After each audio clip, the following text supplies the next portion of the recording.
पूरी वीडियो में हमने कहीं नहीं देखा है कि पुलिस जो है इन्हें बचा रही है, बल्कि कहीं ना कहीं हमें यही नज़र आ रहा है कि पुलिस इनसे पीछा छुड़ा रही है और इन्हें भीड़ के हवाले कर रही है। दोस्तों, ये घटना अपने आप में कई सवाल खड़े करती है कि आखिर कब तक लोग अफवाहों का शिकार होते रहेंगे। किसी भी चीज़ की पुष्टि करना, किसी भी चीज़ का सच जानना, तहकीक करना तो मानो जैसे लोग भूल ही गए, बस आंख बंद करके टूट पड़ते हैं।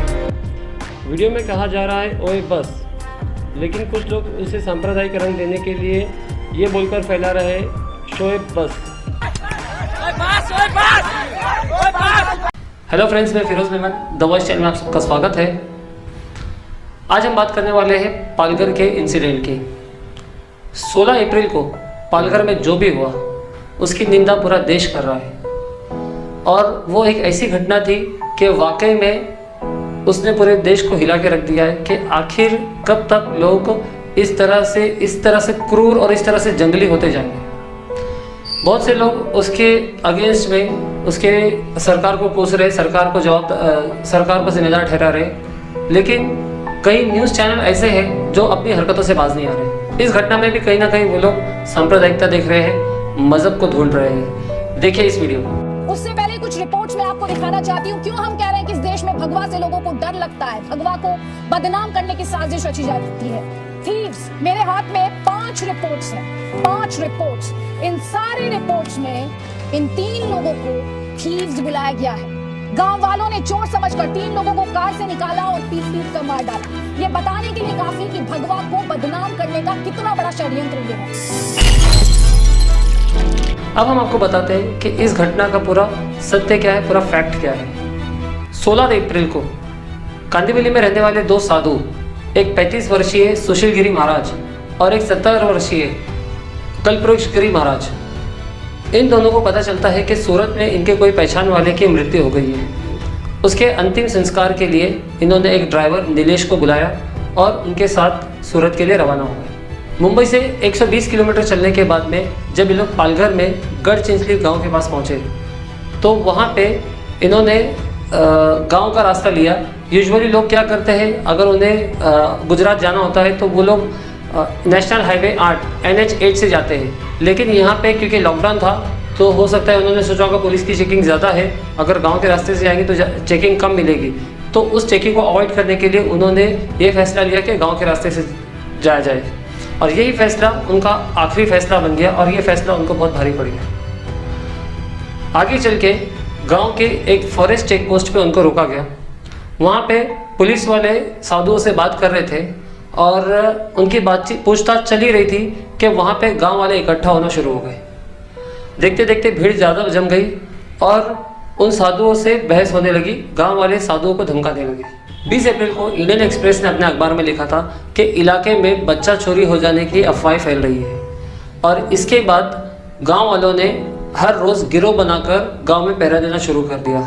और जब पहरा देते थे तो इनके हाथ में कुल्हाड़ी, लाठी, पत्थर आदि जो हथियार थे वो उनको लेके ही चलते थे।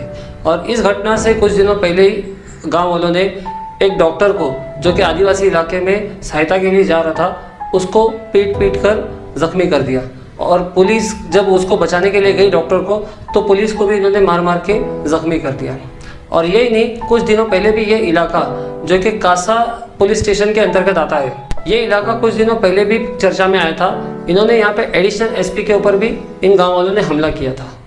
प्रशासन का कहना है कि जब साधुओं की गाड़ी पे हमला हुआ तो कासा के पुलिस स्टेशन से 4 पुलिसकर्मी स्पॉट पर पहुँचे।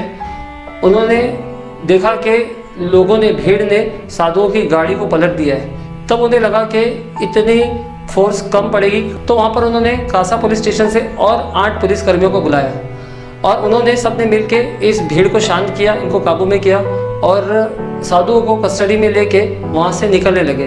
तभी अचानक 400 लोगों की भीड़ ने इनके ऊपर हमला किया। और जब यहाँ पे हमला किया तो पुलिस भी जो है धराशायी हो गई, पुलिस भी पीछे हट गई। आप इस तस्वीर को देखिए, ये तस्वीर वाकई में रोंगटे खड़े कर देने वाली है। किस तरह एक 70 साल का मार खाया हुआ बुजुर्ग आशा भरी निगाहों से देख रहा है कि पुलिस अब इसे बचा लेगी। इसका चेहरा पूरा जख्मी हुआ है, लेकिन फिर भी इनके चेहरे पे मुस्कान है और ये मुस्कान एक आशा की है कि शायद पुलिस इन्हें बचा लेगी। लेकिन यहाँ पे पुलिस सक्षम नहीं रही और पुलिस यहाँ से इस वीडियो में आप देखोगे कि पीछा छुड़ाते नजर आई, कि अपने आप को किनारा करते हुए नजर आई। पूरे वीडियो में हमने कहीं नहीं देखा है कि पुलिस जो है इन्हें बचा रही है, बल्कि कहीं ना कहीं हमें यही नज़र आ रहा है कि पुलिस इनसे पीछा छुड़ा रही है और इन्हें भीड़ के हवाले कर रही है।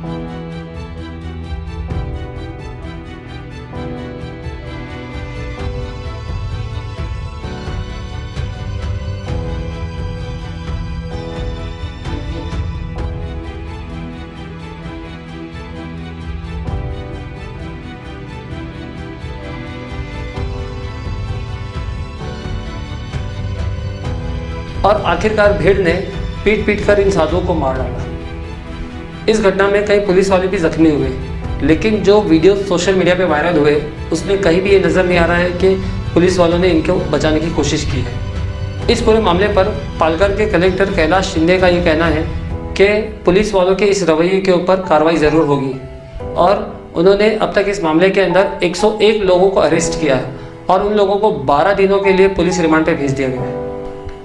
अब इस घटना के बाद महाराष्ट्र सरकार पे लोग सवाल खड़े कर रहे हैं। अपोजिशन ने यह आरोप लगाया है कि मरने वाले साधु थे, इसके लिए कार्रवाई में इतनी ढील हो रही है और साथ ही साथ सोशल मीडिया पे भी लोग आरोप लगा रहे हैं। और आज जो लोग मोमबत्ती जलाते थे लिंचिंग पर, वो सब खामोश हैं।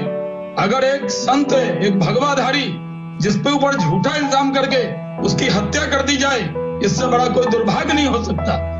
इस पर महाराष्ट्र के होम मिनिस्टर अनिल देशमुख ने ट्वीट करके कहा है कि मरने वाले और मारने वाले दोनों ही एक ही धर्म के थे, तो इसके लिए इस मामले को सांप्रदायिक रंग ना दे। अगर जो इस तरह से करता है तो उसके ऊपर सख्त कार्रवाई होगी। उद्धव ठाकरे सरकार ने इस पूरे मामले की कार्रवाई के लिए ADG CID crime Atul Kulkarni को नियुक्त किया है और साथ ही साथ उद्धव ठाकरे ने केंद्र के गृह मंत्री अमित शाह से भी बात की और उनको इन सारे मामले की जानकारी दी। अब इस मामले के बाद में सरकार पे, पुलिस पे, प्रशासन पे कई सवाल खड़े होते हैं। सबसे पहले कि जब इलाके में लगातार हमले हो रहे थे तब पुलिस ने उनको रोकने के लिए क्या किया। दूसरा, जब बच्चा चोरी होने की अफवाहें फैलाई जा रही थी तब प्रशासन ने उसके ऊपर क्या कदम उठाया।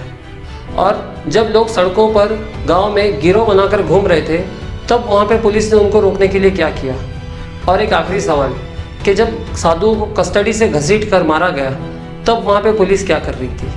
तो ऐसे बहुत सारे सवाल हैं जिनसे महाराष्ट्र सरकार या प्रशासन अपना पीछा नहीं छुड़ा सकते, उनको इन सवालों के जवाब देने होंगे। दोस्तों, ये घटना अपने आप में कई सवाल खड़े करती है कि आखिर कब तक लोग अफवाहों का शिकार होते रहेंगे। किसी भी चीज़ की पुष्टि करना, किसी भी चीज़ का सच जानना, तहकीक करना तो मानो जैसे लोग भूल ही गए, बस आंख बंद करके टूट पड़ते हैं। दोस्तों, आज की ये वीडियो यहीं तक।